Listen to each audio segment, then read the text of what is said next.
This is Seeing Red, now in our 15th season of bringing you the best in independent Red Bulls news and opinion. Now, here are your hosts, Mark Fishkin and Joe Goldstein.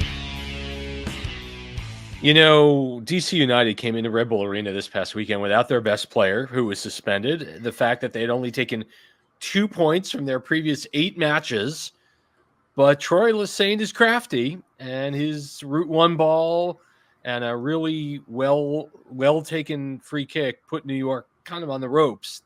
Despite playing up a man for an hour, the Red Bulls left it late, tied the match at 2, and could not get across the finish line with 3 points. It's Seeing Red, the New York Soccer Roundup. Tonight on the show, we'll look back at the draw with DCU. We'll give our Bull of the Week. I had a chance to sit down with Red Bull's sporting director, Julian de Guzman, this past week and have some audio from that experience. We'll preview the Red Bulls' visit to Subaru Park this Saturday, our first match against the Philadelphia Union. Chat with Brian Sciaretta of American Soccer Now about the dire position of the U.S. men's national team and your emails. I'm Mark. I'm here with Daniel Rebane tonight. How are you, Daniel? I'm doing fine. I think, most soccer fans in the country right now are still mourning, the U.S.'s group stage debacle. But I'm doing fine otherwise. Yeah, and again, I've said this on social media.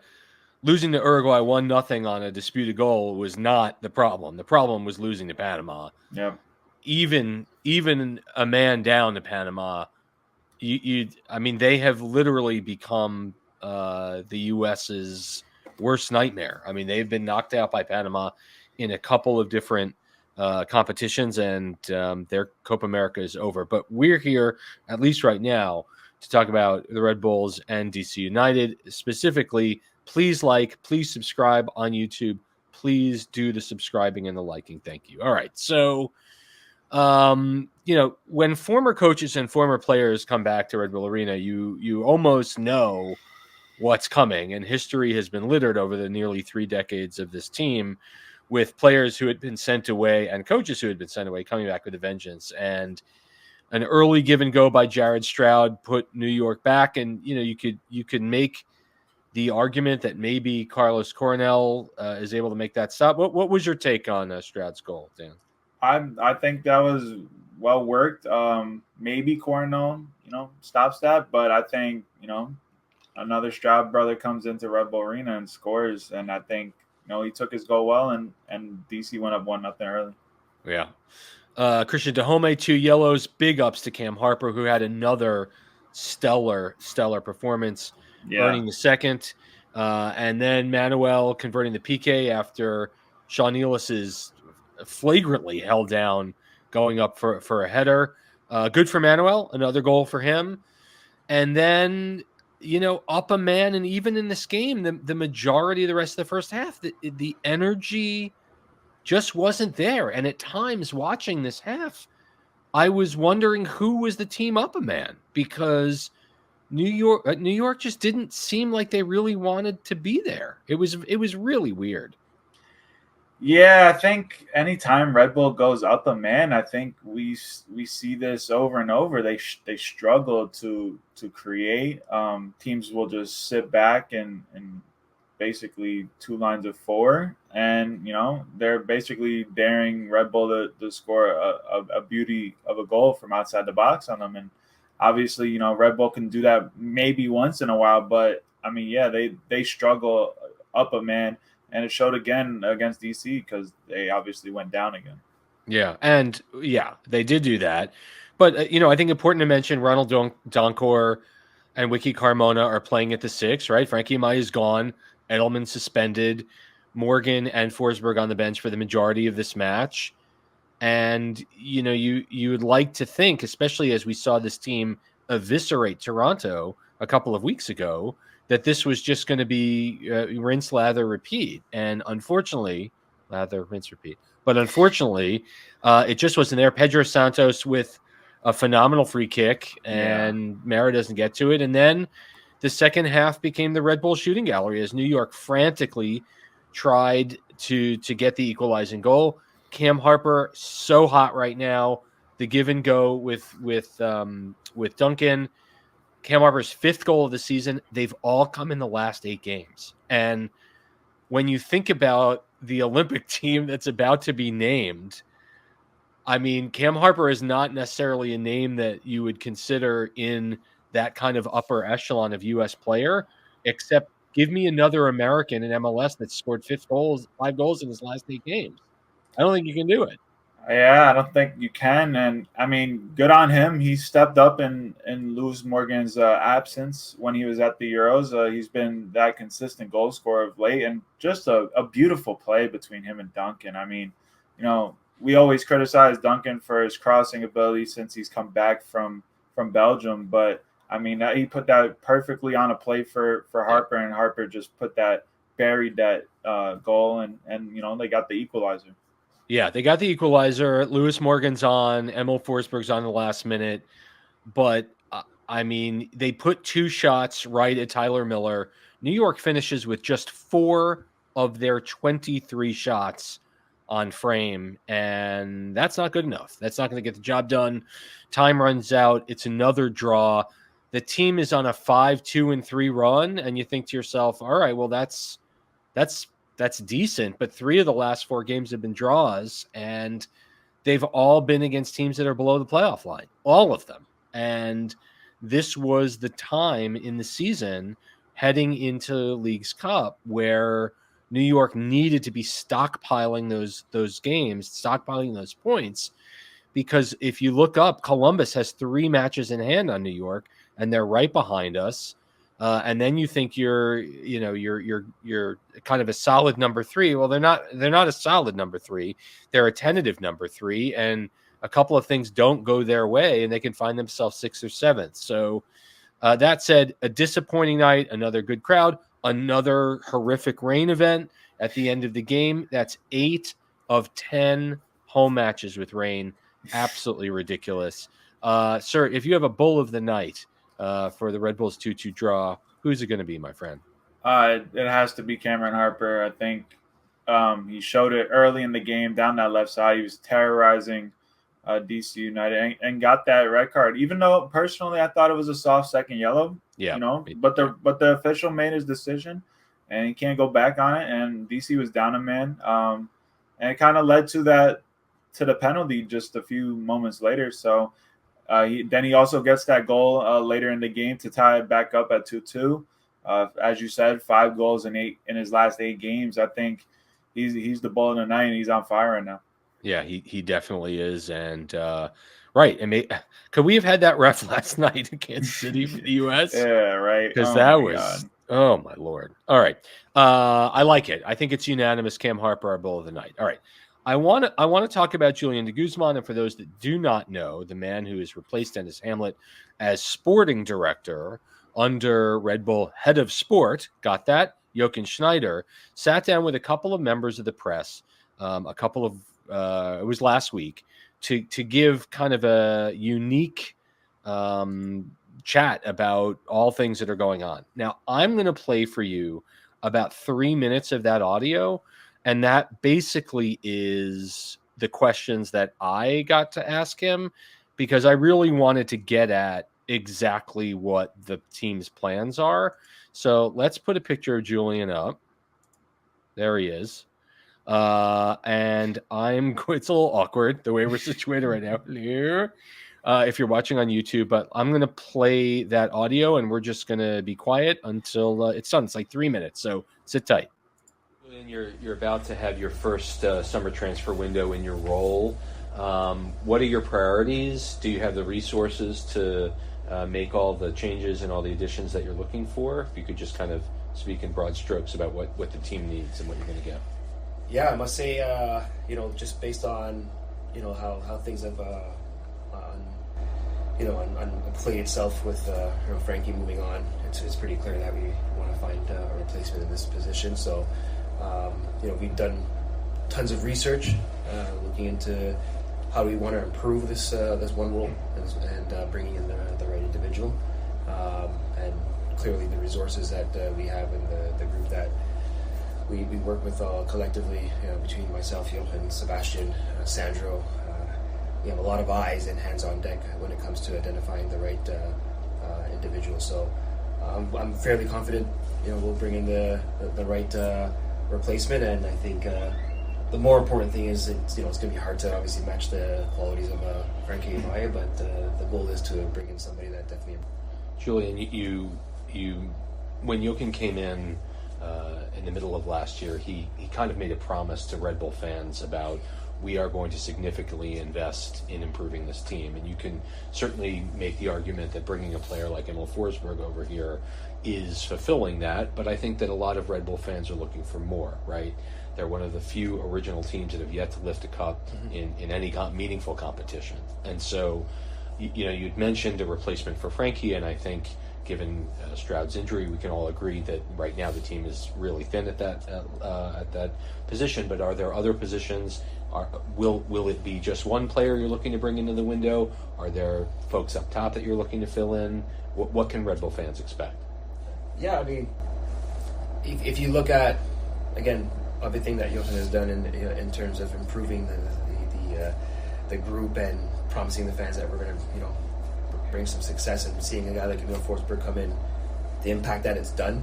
If you look the first 10 games of this season compared to the first 10 games of last season, I mean, there has been a significant improvement from goals scored, wins at home, points that we've accumulated.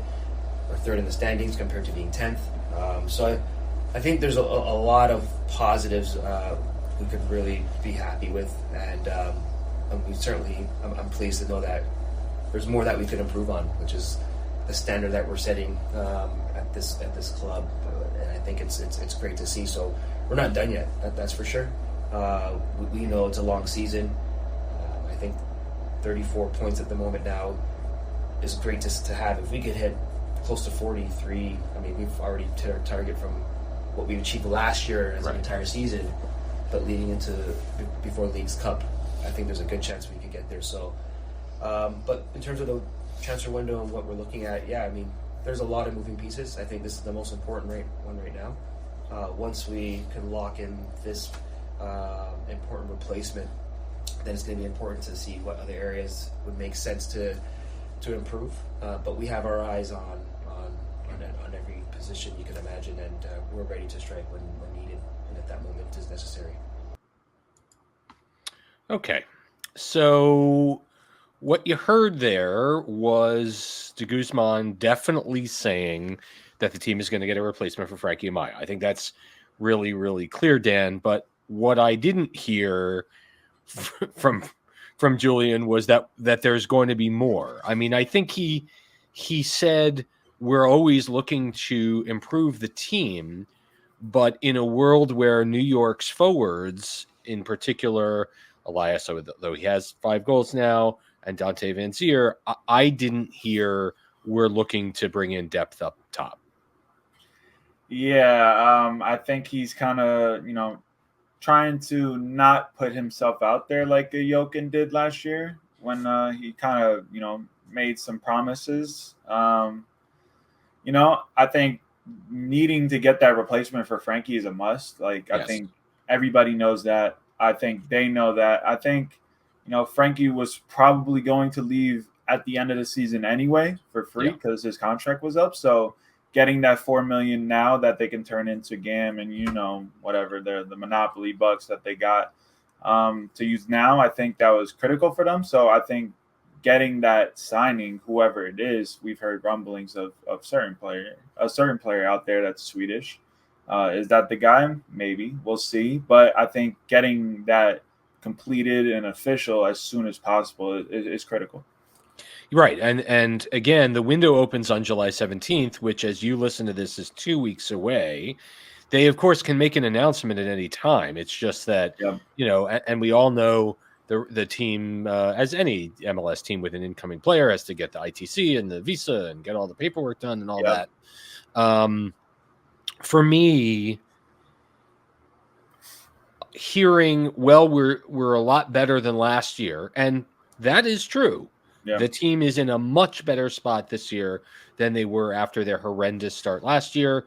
This team, unless the wheels completely fall off, are not going to fight and scratch to make the playoffs. Right now, they're a solid playoff team. But I think the question in a world where Miami's in the league. I think it's okay to want more, and it's okay to want to see ML Forsberg as not the be all, but a building block that will continue to usher in a whole new era of investment. And yes, with Forsberg here, the Red Bulls are in the top 10 of salary for the first time in forever, since for a decade. But he's still one player, and I think that New York really needs to show to its fans that, again, a common refrain, they're willing to do everything to win. And upgrading this Amaya, the CDM spot, if that becomes a new DP spot, that's fine. But the team can do more, and they should do more.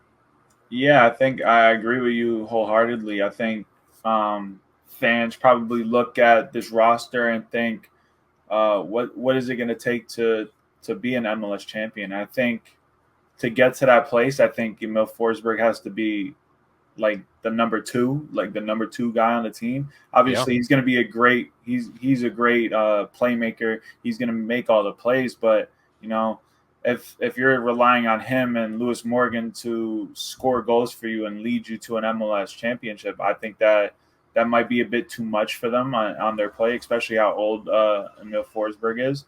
I think you brought it up. I think this team needs another striker to kind of take over what Manuel's doing right now, even though he's scoring a goal here and there.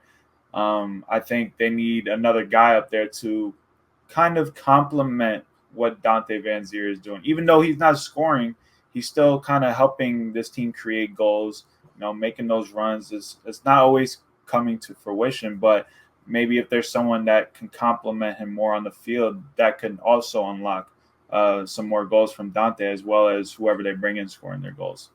And let's be fair, they're 7th on the Shield table or something like that, which means there are 22 teams that want to be them right now.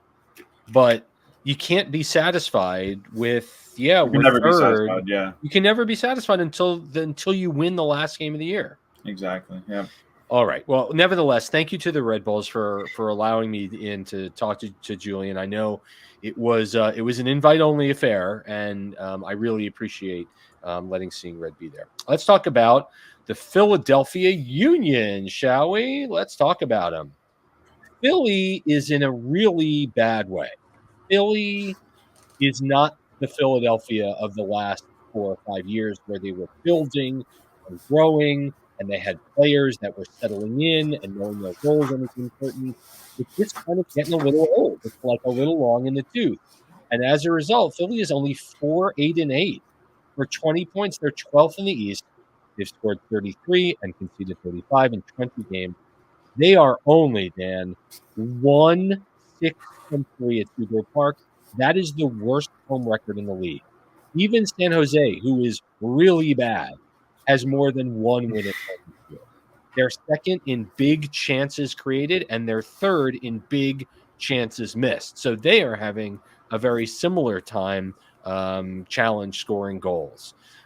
They also are playing a, kind of an amended Red Bull high press. They're 26th in the league in accurate passes.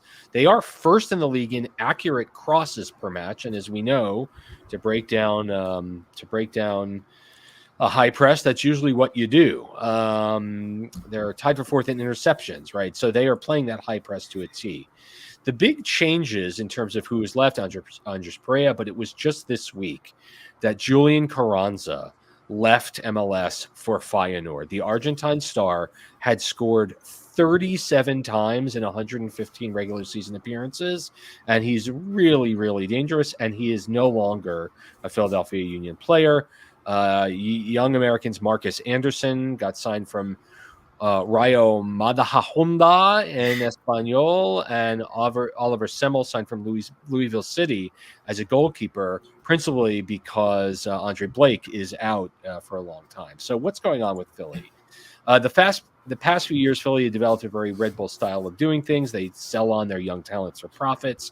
The strategy was fine when their core group of players were slightly younger and less injury prone. But now with the likes of Blake and Jose Martinez out with Copa America or injury, the Union's lack of depth is has bubbled up. They appear to have taken the Red Bull strategy of losing their best players and not replacing them.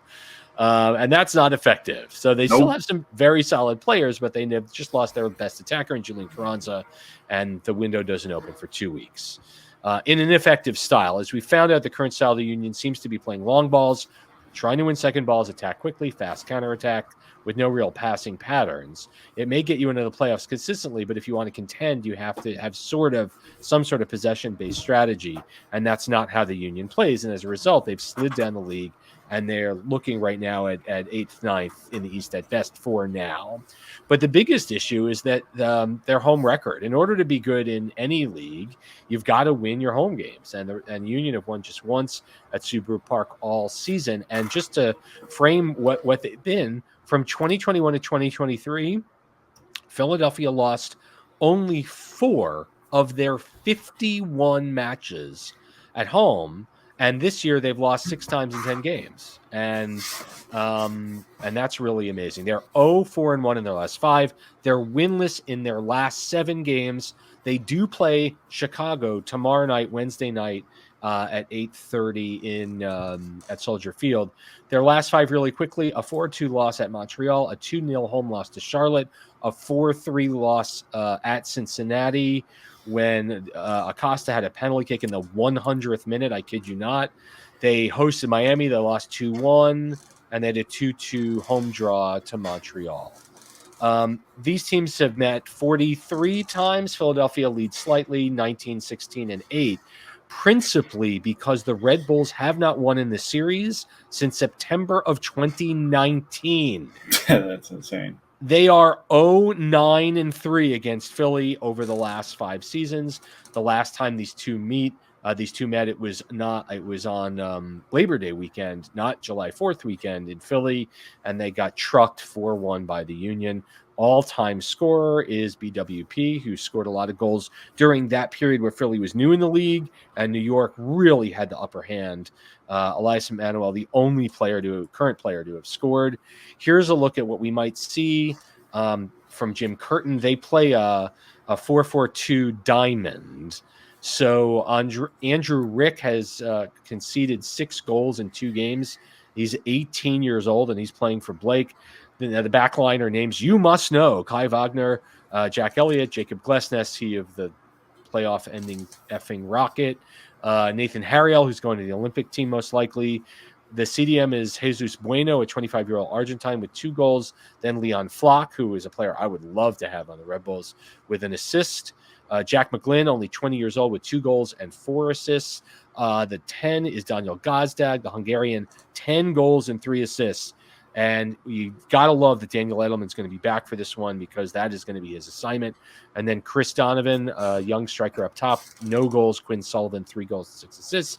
No Andre Blake. No Alejandro Bedoya. No Michael Ua, who's out with an abductor strain. And so, my friend, welcome back. There we go. What are we going to see? I mean, in theory, Lewis Morgan, ready to go. Daniel Edelman, back and ready. Yep. If Paraguay does not reach the Copa, get out of the group stage, and to my own detriment, I am not sure whether they're going to do that. I know that Coronel hasn't played. Let me quickly, you can just talk about what you want to see, and I'm going to do some searching over here.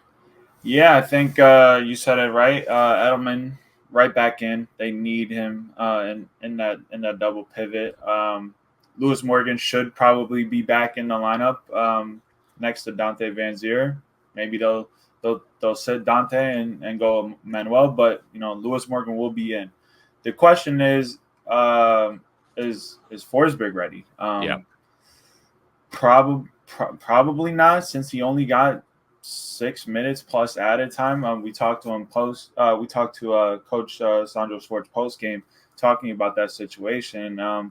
He'll join team training this week, and then I think it comes down to is he fully fit? Can he play like a 60-minute game? Probably not. I would say expect him to come off the bench. So I would say we'd see Cameron Harper and Wiki Carmona at the wide 10s again. So I think Philly's in a bad way right now at home. Bad so way. You got to go try to take this game, go get a goal early, and take it to them. They do not want, Philly, there was a time, by the way, Paraguay is eliminated. They're last in their league. They've lost both their games. So Carnell, in theory, could be playing on Saturday night for New York. Consider he hasn't played a minute yet. He lost his starting position. They've conceded 6 goals in 2 games. Maybe we'll see him tonight as Group D concludes. But nevertheless, I mean, for years, Philly was so desperate to be the Red Bulls' chief rival, right? Yeah. So important to them. And we were swamping them. And then Philly was coming and New York was kind of sitting around a little bit. And then Philly just went like this, right? And while I am not a Philly fan, I really, that MLS Cup 22, and they let Christian Bale score late in the extra period and then lost in penalty kicks. And who is it, McMath, who had had done it so well for Philly during the years, winds up stoning them. I mean, that is literally as close as you can get by winning MLS Cup and not doing it. And so it seems like the team has really regressed. But still, Daniel Gazdag can put the ball in the net. They are without Andre Blake, and I think New York has got to put the ball on frame and test this young unheralded keeper. Philly's defense, they've been playing together literally for years, and for New York to break these guys down, I want to mash that Harper button as often as I can, get him involved. Hopefully Dante and Lewis can hook up and make some magic, even if ML's not playing. So that said, your prediction for Saturday night, July 6th, I'm sure it's going to be hot. I would imagine there's going to be rain because that's what we do it here. But what do you think about Red Bulls and Union at Subaru? I want to predict the win. I've only predicted wins since I started coming on this show, but I'll say a 1-1 draw. I think Red Bull goes down there and gets a job done. They get a point out of this, and I think going down to Philly where they've struggled. I mean, like you brought it up. Even at home, they've struggled against Philly. Haven't won a game since pre-COVID. That's a ridiculous stat. Yes. I think going down there, getting a point, and coming back home, with that point, I think that would be a massive win for them just to get that point. So I'll say the 1-1 draw. I think they're going to do better than that. I'm going to call it a 2-1 Red Bulls win. I think Lewis Morgan in fantastic form, and Cam Harper. I think Edelman back is going to make a massive difference against Gazdag. Yeah. I can see Gazdag getting one, but I think New York is, they've scored some goals of late. Right. They've been hitting the net over the last few games. And so I think it's going to continue. When we're back on Seeing Red, we're going to have old friend Brian Sciaretta of American Soccer Now to talk a little USMNT, little Olympic team, and some Red Bulls. So keep it here, won't you? Thanks.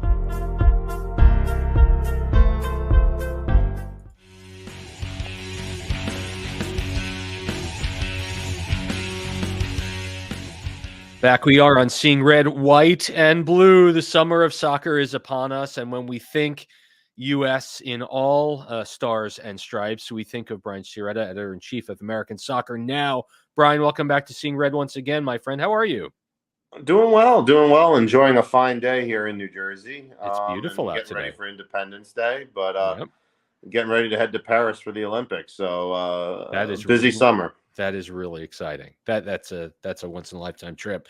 Want to talk about the Olympics? Want to talk about John Tolkien on the Olympic team? But what I think we all really owe it to ourselves to talk about is the U.S. crashing out of the Copa America. I don't think anyone would begrudge the U.S. of losing to a strong Uruguayan side. I think obviously the real crime here was falling to Panama, who has managed now to really serve as the U.S.'s CONCACAF bogey squad. They've beaten them seemingly in meaningful competitions 3 times in the last, I think, 5 or 6 years. And obviously, folks, fans are calling for Greg Berhalter's head this morning. A lot of the media are as well. A lot of former players, now media, are wondering aloud, goodness, wasn't that 94 team better than the 24 team and all that good stuff?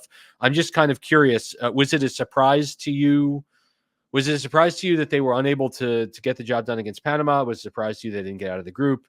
And then, what's your thought on Greg and his future with the squad? Those are big questions. Yeah, yes, I mean, we asked the big questions on Sciaretta. I think the Uruguayan performance was probably the least of the team's concerns. Yeah.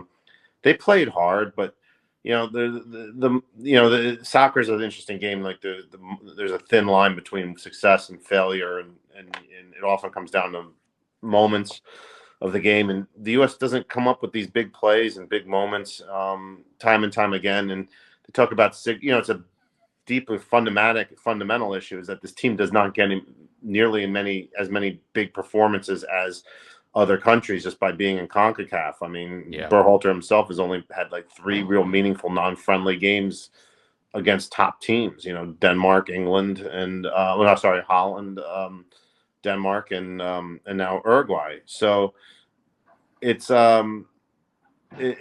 tough when things don't go your way in these games. But yeah, Panama was, that whale red card was bad, but too many of these players are not stepping up. Weah had Weah boneheaded play, put his team in a bad position. Weston was not good in these 3 games. No.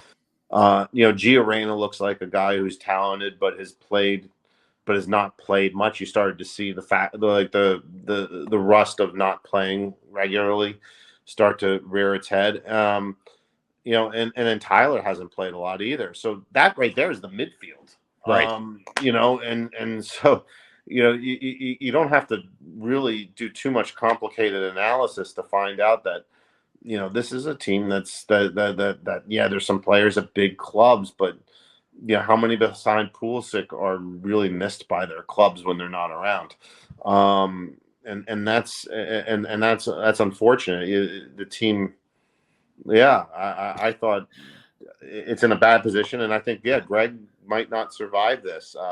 I don't think they're going to fire somebody for the sake of firing without having a knowledge of a good idea of who they can replace him with. But he very well might not survive this. I mean, look, even if the players are in his corner, more and more people are going to be like, well, why should we listen to these players? I think after 2022. Greg had some after the World Cup. Greg had some players in his corner, but now the clout of those players is probably not nearly as high. So why would you want to let the inmates rule the asylum? Yeah, I don't often agree with Carly Lloyd on a lot of things, but I did find her comment that's certainly gone viral recently, basically saying that 2019 team that won the Women's World Cup, they did not particularly care for Jill Ellis, and yet she figured out a way to get the most out of her lineup, and they won the World Cup, right, for the second time in a row. And so, I think, listen. Yeah, I mean, different situations. For sure. Look, the women's team still has, in their player pool, in their realm of the sport, were the best players. This U.S. team is begging people to take a hard look at who is the best players, because there's a lot more room for debate. Look, they might need a guy to come in as a coach who's willing to bench Weston, who's willing to, start looking at other players to say, like, why are we so heavily invested in these players? I think few would argue that Jill, no matter who was coaching that team, it would have come down to the same group of players. Right. But at the same time, they're still trying to find out who are the best players for the U.S. team and what is the best possible unit and who's being overlooked. That there was a time over this 30-year interregnum, right, since the U.S. has been playing in just about every World Cup, that there still were positional battles for the U.S. men's national team. And I think it's safe to say that right now there probably aren't for half the team, right? No one's, I think, debating Pulisic's quality, but I think for Weston, I think for Tyler, I think for Gio, I mean, these are players that if they're healthy, they're playing. And perhaps, as I think you're intimating here, these are players that need to be pushed in a national team camp setting So, iron sharpens iron. So there's no guaranteed appearance for these guys. As far as I'm concerned, there should only be 2 lock starters for the national team, and it's Pulisic and Anthony Robinson, who played great this tournament. Had a very good tournament. After that, I mean, I think you got to start thinking about wow, it's so you had Weston, who looks out of shape. You have Adams, who played 140 minutes this season. Yeah. And you had Sciaretta, who has played no more than 650 minutes a season for the last 3 seasons. They just wrote them in pen as the starting lineup, and it's did anyone not think that that this could be not right? And then Weah, he had that goal or the assist in the Coppa Italia semifinals. That was great, but he did not have a good season. But he's never had a 2,000-minute season in his career, not once. Yeah, I know some big clubs. Lille won the Ligue 1 when he was there, and Juventus is Juventus, no matter how down they are. But still, it's I just think that there should be a lot of questioning every single camp as to who the starting lineup is, and I think it was pretty much determined. After the last World Cup, we're just going to ride with these guys and just hope that they get better. But I don't know if that was the way to go. If you're, this is not your job, but in a world of free, unemployed, world-class coaches out there, I mean, obviously everyone's attention turned to Jurgen Klopp yesterday, saying, please come save us. There was a great shot, not that he's free, of Carlo Ancelotti chilling out in a Montana ranch this week while the Euros were going on. Mm-hmm. Does it have to be an American? I mean, the idea that they have this once in a generation opportunity, Brian, and they're blowing it because they've only got 24 months to figure it out, and they won't have to go through qualifying. And the upcoming friendly opponents are the weak sisters of the poor. And I mean, this is literally the worst outcome that's happening right now. Yeah, I mean, look, do you get the most out of this team because you hire a world-class coach, or can you get, or are the players going to really gel with maybe an American manager like David Wagner, or maybe someone internally, played on a World Cup squad. Played on a U.S. World Cup squad, did he not? No, he made qualifying. He didn't make 98. He was one of the last people cut. He scored that goal at Foxborough, if I recall, back in the 98 cycle. He was on the field at the end of the U.S. I know there was an own goal, but I forget who scored that second goal against Mexico. Wagner was right there. But look, it might, who knows what gets the most out of. I mean, Panama's coach came from a second division somewhere, and he gets the most out of them. You never know who connects with people, and the international game is such a different sphere of thinking. 4 words: Bruce Arena is available. I want to turn our attention to the Red Bulls for a little bit. They've obviously played the last few games without Lewis Morgan, without Emil Forsberg. They've kind of been sputtering through a part of the schedule where, frankly, they're playing weaker teams and they're drawing instead of winning. And, they have kind of a short trip now here into Leagues Cup and then the all-out sprint in the bottom, at the bottom of the schedule. An interesting piece by Matt Doyle talking about how elite teams would have put away a DC United team this week, and the Red Bulls are not an elite team, especially one without Frankie Amaya, who is just sold for $4 million. Are you aware? I feel like John Tolkien is perhaps regressing a little bit this year. I'm curious if you have any thoughts.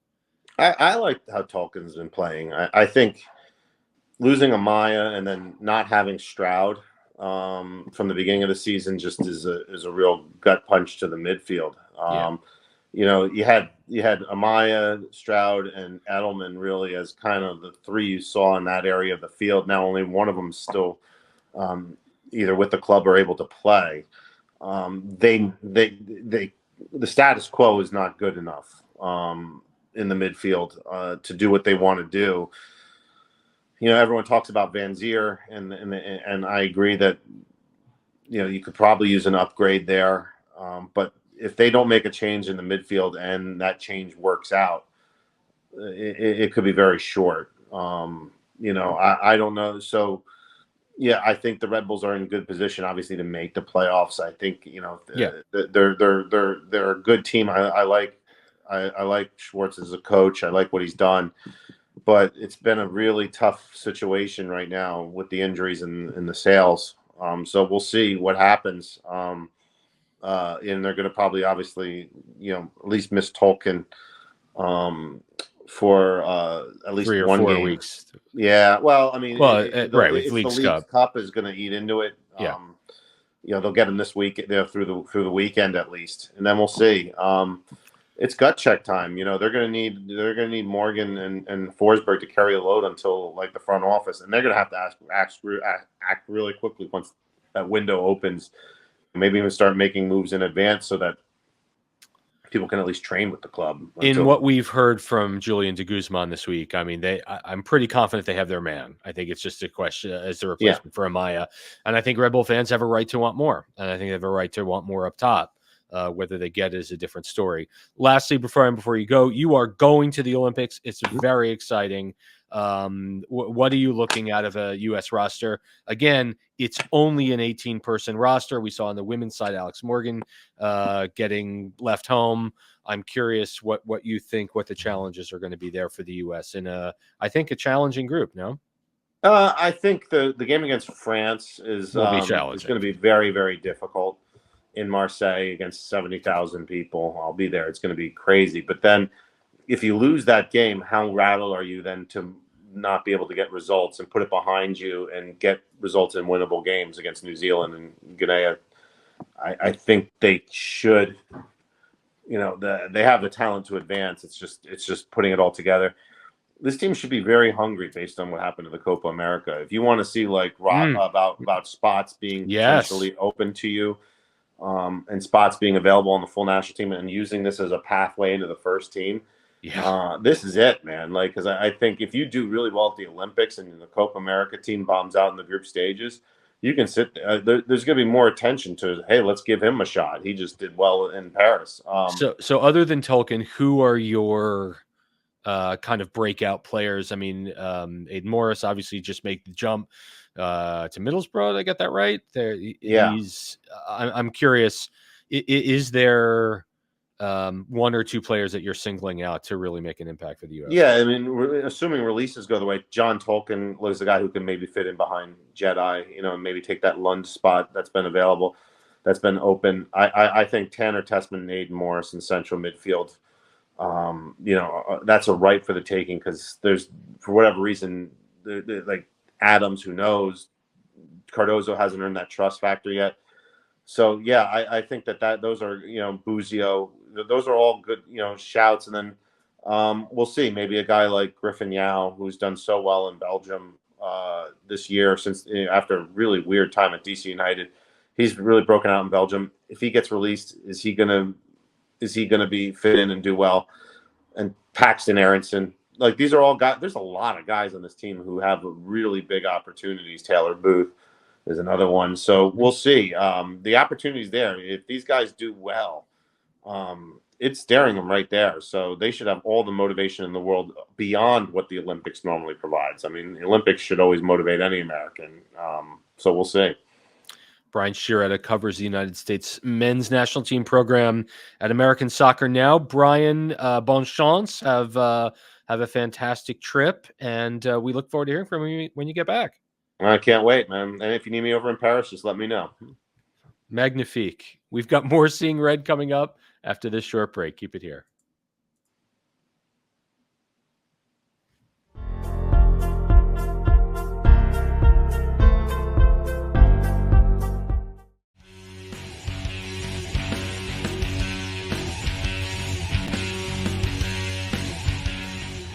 Guitars that are like double guitars. We're back at Seeing Red, the New York Soccer Roundup. Email time. Email us at seeingredny@gmail.com. Email bag is full tonight. We had to turn some people away. And so when we have to turn people away, we say, keep coming. Keep writing. If you've never written the show, if this is your first year of watching Seeing Red, if you found us on YouTube, or this is your 15th year, drop us a line. Do it. Watch the Philly game. And if you're going to the Philly game, and Dan, I don't know, have you been to Subaru Park? You've seen games there, yes? Have you ever been? No, I actually was going to go to the game last year. I believe it was for Leagues Cup. Okay. And I was driving down there with another media member, and as we got into Philly, oh no, the game was postponed because of the rain. Because of the severe thunderstorms that were in the area. And we said, nope, turned around, came back home. He actually went to the game the next day. I was like, nope, not doing that again. So, yeah, I've never been down there. I've heard the stadium is not the best. So, maybe I'll get down there once. But, it's not a bad stadium. It's just, it's a lot more open. It's a lot smaller than Red Bull Arena. Only seats 18,000. They usually fill it up. The Chester, PA is rough around the edges, and I'm putting it mildly, but you can get right into the stadium. And the thing is, though, that they separate, like, the river end where the Union Sons of Ben are is immediately adjacent to the visiting team's supporters. There's like a break in the stadium, so there's like a chasm. But whoever thought that was a good idea, I just don't know. All right, let's get into it. Richard McDougall says, "Hey, Mark and Dan, 40-minute wait for a train back to the city. Oh, the trip here was just as bad. It took 2.5 hours from Brooklyn. Red Bull Arena has always been difficult via train or car, and it's gotten worse every year. It's barely doable at this point. Why would any casual NYC fan attend a match at Red Bull Arena? They wouldn't.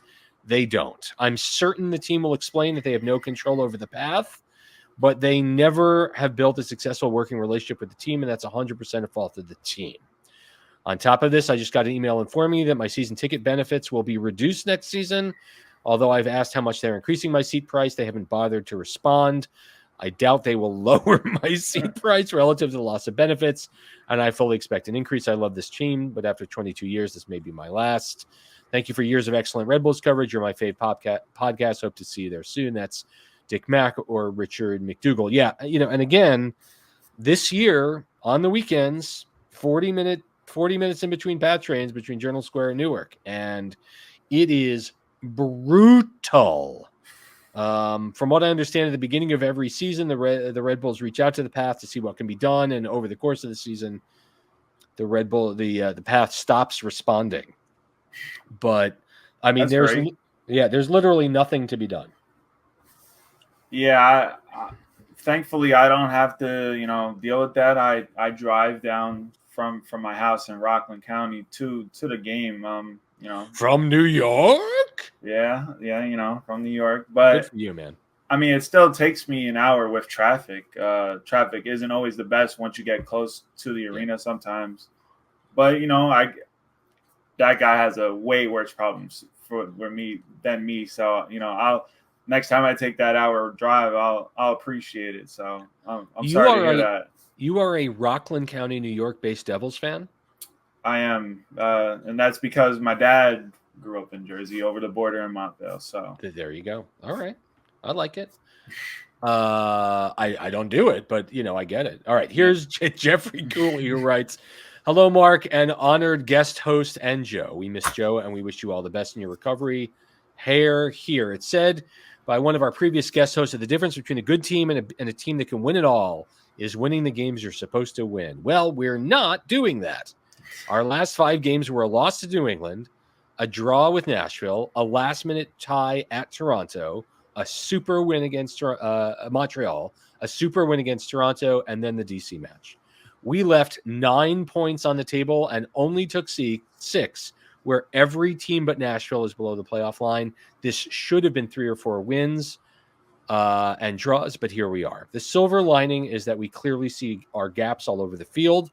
We're struggling for consistent scoring. Our defense is less solid than last year, and our midfield needs help. And speaking of the midfield, I was happy to see a lot of Donkor. He was promising in the last few games, just not ready to be a starter. I hope we put more time into him because I think he's shown a lot of potential and delivering on that potential. Cam Harper was the star of the last 5 games. In fact, is he's carrying our offensive hopes right now is embarrassing. The fact that he is embarrassing, but he is delivering. Please don't sell him too. Regarding the offense, I think we're all a bit too excited this year about Dante. His stats were certainly on an upward slope, and his play looked great, but it was on the back of the success of Morgan and Forsberg. His performance without them is telling. For Vanzier's price tag and his status as a DP, I think it's reasonable to expect he should be scoring without the two best players on the field. In fact, everyone saying we need to sign a 9 to fix our scoring problem is concerning, considering we already have one. I asked you earlier this season, is Morgan the DP9 we've needed all along? This time I'm not joking because Dante is not. I don't think we need to abandon Vanzier. He's been very good at the other stuff, good players around him, but we need a goal scorer, and that's not him. Unload Burke, maybe Manuel too, and put that salary into goals. Despite all the frustration with our team's bad run, we're still in third. I'm shocked we haven't tumbled down the table, but I guess the international break made everyone else bad too. Either way, our results don't feel like they line up with our spot on the table. I think we're frustrated as fans because we know we can be better. I think we have a team with the potential to win the cup, and that's what's killing us. We actually have hope, so we have to put it together. That's Jeff Cooley. It's the hope that kills you, said one great fictional football coach. But yeah, I mean, what are your thoughts there, sir? I think he brings up a good point with Doncor. I've liked what I've seen from him.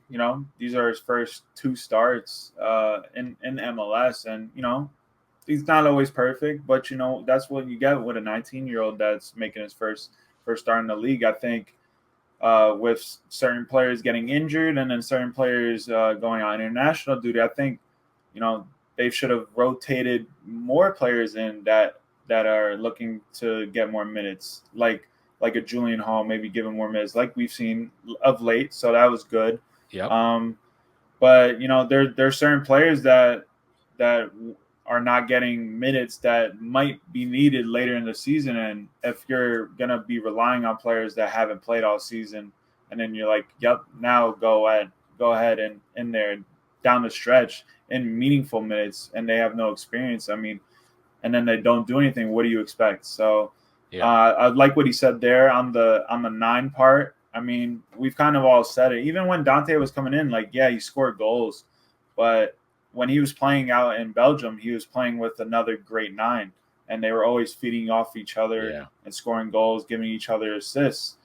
And you know what? Right now, he doesn't have that. Even though Lewis Morgan is there scoring goals, preferably he's not going to be a 9 for you. He'd be running off the 9s from a deeper position. So I think they still do need that guy next to Dante, and they've tried with Manuel. It's just not working, unfortunately. Corey Burke is there. I like what I saw from Corey Burke when he came in against Montreal, but other than that, he kind of really hasn't done anything. Also hasn't gotten any starts of late, so maybe try something there, give them a start. But I think they still need to go to the market and bring in a 9. But I think the starting lineup, I think, has the potential to maybe get you to a cup. But you can't win championships with just 11 players. You need a whole roster, and you need everyone. I think the depth is lacking on this team. Yeah, and it is our friend Matt Doyle who basically said in his weekly roundup, elite teams drill lesser teams at home. Yep. And right now the Red Bulls are not an elite team. They're a good team. Yeah. But I mean, there's no way that DC should have been able to come in here and take 2 points from New York. I mean, just really bad. But I agree with Jeff. Doncor's minutes, Yengor's minutes. We all think that Noah Ayla is part of the furniture around here this season. He's 20 years old, right? Yep. Wiki Carmona is still really young. Manuel is still young, and so at a team with so many young players, just getting the minutes are enough. And I agree. I don't when new Frankie Amaya shows up, Donkar is going back to the bench, and then we have to check in with Stroud and his recovery. And there's a chance we'll see him this year. So, I'm not so sure. But nevertheless, a great email, Jeff. Thank you so much. Ed Ritter, friend of the show, said we just had a run of 7 games with 5 of them at home. We got 12 points of 21 available and 11 of 15 points at home. That's a 1.75 points per game over the 7, but just 1.36 points per game at home. We were missing core players for the majority of these matches. The Edelman suspension had a huge impact on our performance against DC, in my opinion. Is that good enough? Begrudgingly, I guess so, says Ed, but we need help in central midfield as well as up top. Another thought, with Aiden Morris's transfer for Middlesbrough, it's likely we lose Edelman for the Olympics, assuming Morris isn't released by his new club. Best Ed. We're going to get the men's Olympic roster really soon. The Olympics are really soon. But to be fair, I think Aiden Morris is going to the Olympics. And I think that Brian Sciaretta thinks so as well. Here's Connor Naspo, who says, hey, Mark, I hope the week has gone well. I was lucky enough to go to the game. And let me just say, it was electric. They've done a great job building a better atmosphere with the new light show and the highlight reels they showed. As far as the gameplay, we had 23 shots and 4 were on target. If that's not a sign, I don't know what it is. What is? We get chances, but can never finish. Actually, we finished twice. I feel like signing a DP striker to help Morgan would be the play. Van Zier can't fill that role. He's shown time and again it's not what we expect him to be, and finding a more quality DP can open lanes and feed Morgan would be ideal. We think we saw how much of a difference it made when Forsberg was subbed in. I think he was the only one on the team who realized they were playing a man up and to pass to the open winger. Also, Sean Nealis should be bulk of the week. I think he meant bull. He wrote bulk. The amount of clutch 1v1s he had was amazing. Without him, Mara would have been stranded. His soccer IQ matched his skill set is amazing. I think that goes overlooked too often. Have a great week, Connor Naspo. Thoughts on Sean Nealis' play? I think Sean Nealis plays like Sean Nealis. You know, he's a steady center back that, you know, is going to break up plays a lot. You know, he's not the best passer of the ball, but, you know, that's why they have Noah LA now. He kind of takes that responsibility off Nealis' shoulders, and he can just focus on breaking up 1v1s, winning balls in the air, and he does that beautifully. And you know what? He might not be the captain anymore, but he's still a big leader in that locker room. And you know, I'm glad they have him, and he's been great. He has been, and he's been the captain since Forsberg's been out. So I think it's been great. And you know, he's not flawless, and he will make mistakes, but more often than not, he's been pretty steady back there. Thank you, Connor, for your note. Our last email is from friend of the show, Jordan Glass. Looking back at the DC game, it's easy to push the panic button and start asking questions, but my thoughts, games like this happen. We have an off night, but the important thing is they came away with a point. Yeah, terrible game, odd decisions made by Schwartz, but we don't know it all. It is clear there needs to be a replacement for Amaya, and Schwartz is not happy with his 2 starting strikers. I thought putting Morgan on and Forsberg not was odd. We don't know how fit Forsberg is at the time. I think Leagues Cup is coming in a great time for this team. Give him a break, get healthy, maybe add a piece or 2 for the playoff push. What grade do you give this team? Is this a team that can make a run in the playoffs? And dare I ask, a potential trophy? This is the best Red Bulls team I've seen since the Henry days, and even then, I was not a fan of the way they played. This is the most complete Red Bull team I've seen. OG96 are here. I'm curious where you see this 24 team compared to the past. Thanks always for what you do. Thinking of Joe and his family. New York is red. That's Jordan Glass. For me, I mean, it's certainly the best team since the 2018 team, and that would be worn out, right? Yeah, I would say best team since the Henry team. I would say, it'd be that 2018 team. But, yeah, you know, this is of the recent years, I think this is one of the better teams. He brings it up, you know, hopefully Forsberg could take this time leading into Leagues Cup, get healthy, and he's a big part going down the stretch. I don't know what you think about best team since Henry. Yeah, no, I mean, no. The best team, no. The best team was the 2018 team. You know, Tyler and Sasha and Felipe and you know, BWP knocking in goals, and I mean, at the time, again, they set the most points in MLS regular season history, and if not for an injury to Kamar Lawrence, they might have done the double as well. So, but we will never know.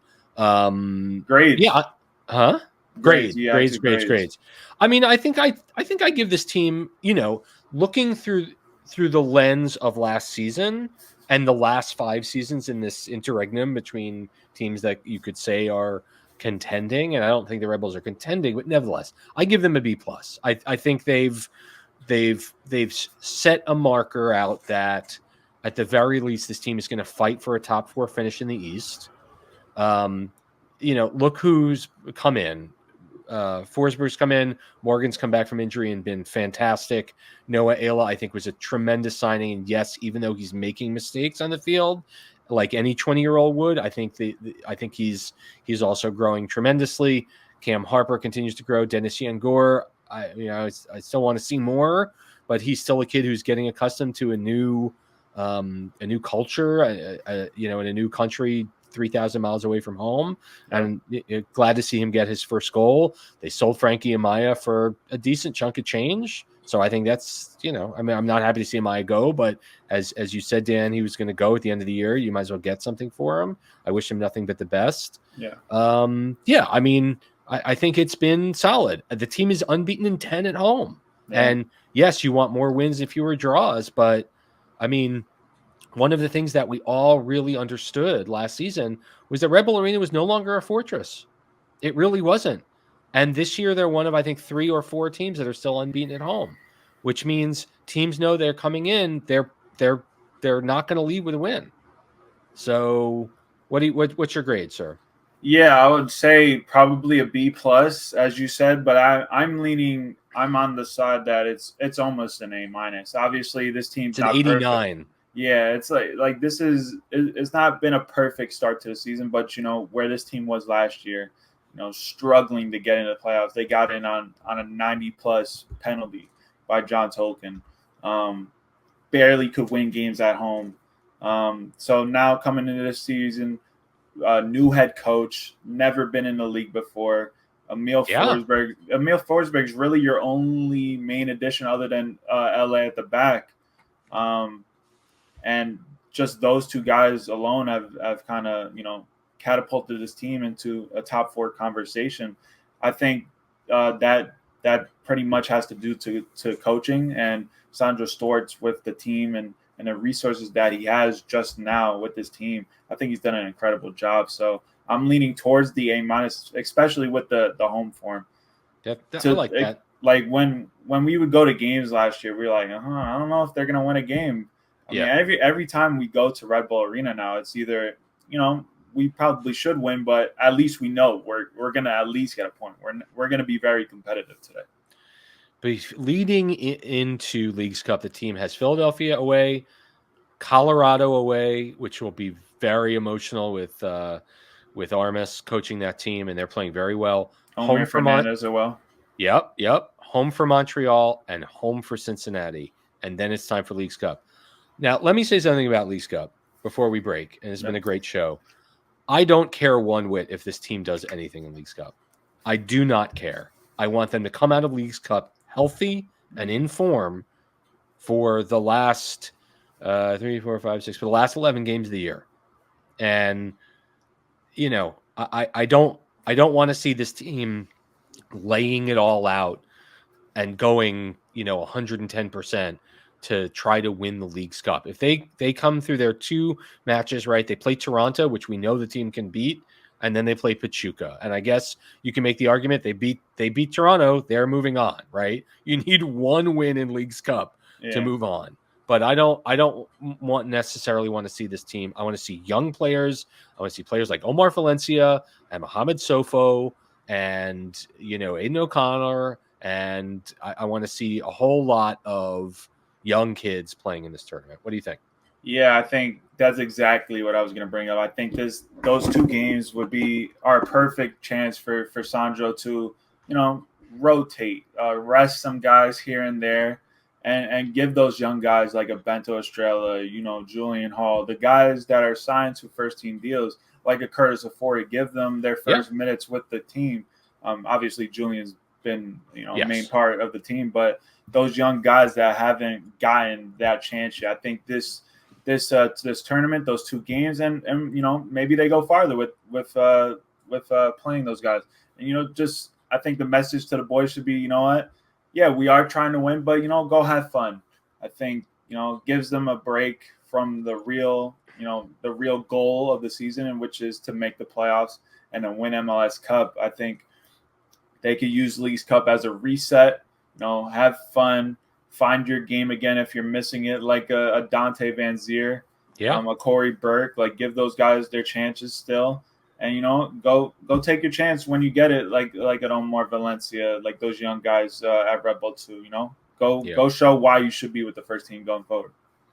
Also important to note, after the trip to Colorado, New York leaves the Eastern time zone once when they visit Chicago. So crucial. It should be a lot of home cooking and easy trips for New York as they settle in.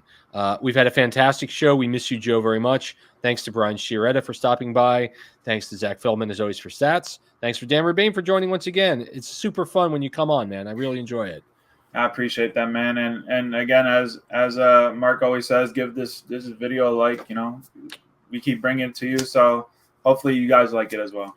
All right. Thank you so much for watching. It's Mark Fishkin saying thank you for watching episode 580. Oh, my Lord, of Seeing Red. Let's go Red Bulls. Good night, everyone.